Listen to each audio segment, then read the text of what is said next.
Although the spot removal tool was initially designed to remove spots that appear on your image as a result of having dust on your sensor, it can also be used to make basic corrections such as removing a blemish or other distracting items in your image. So let's select this portrait image and then use the keyboard shortcut Command-R on Mac or Control-R on Windows in order to open that in Camera Raw.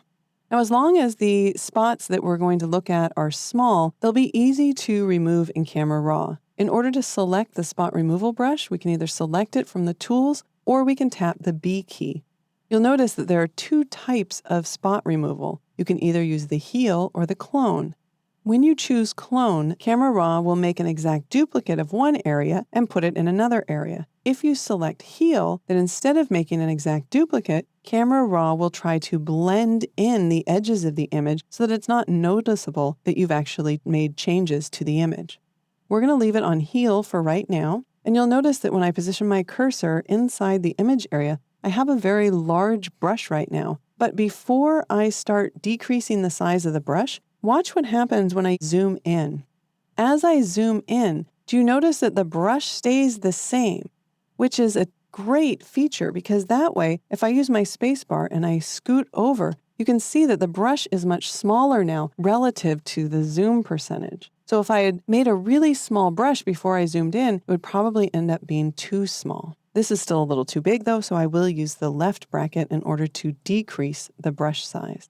Now I'll position my brush right on top of the blemish that I want to get rid of, and then I'll simply click, and Camera Raw will automatically set a sample point to grab information from, and then it will heal over the area that I originally clicked on. So if I want to heal this area right here, again, I'll get a little bit smaller of a brush using the left bracket and just click. Now I'll click again here, and so far Camera Raw has done a very good job selecting the area from which to heal or clone. Sometimes Camera Raw won't always know exactly where to grab the source information from, so you should know that if you position your cursor inside the green circle and then click and drag, you can tell Camera Raw where to pick the information from.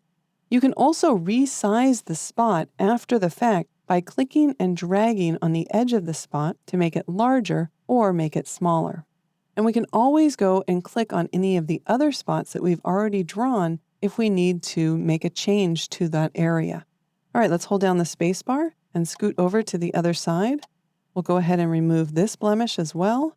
Again, here might be a good opportunity for me to select a source that's a little bit closer. I'll go ahead and move that, and then we can remove this blemish and this blemish.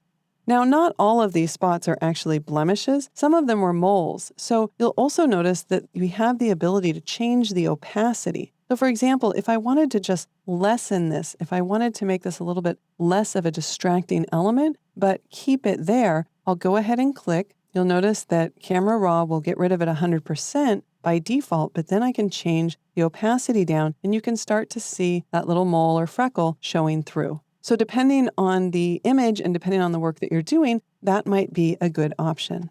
All right, let's go ahead and use the space bar and scroll up a little bit. She has just the slightest of a little line right here. I also want to show you that you can click and drag with the spot healing brush. So your brush doesn't always have to be a circular spot. You can go ahead and drag over an area. And then just like with the spot, you can go ahead and move the source area, reposition it to a different area if you need to. But I can tell that the spot here is still visible, and that's because my opacity is set down. Let's go ahead and move that up.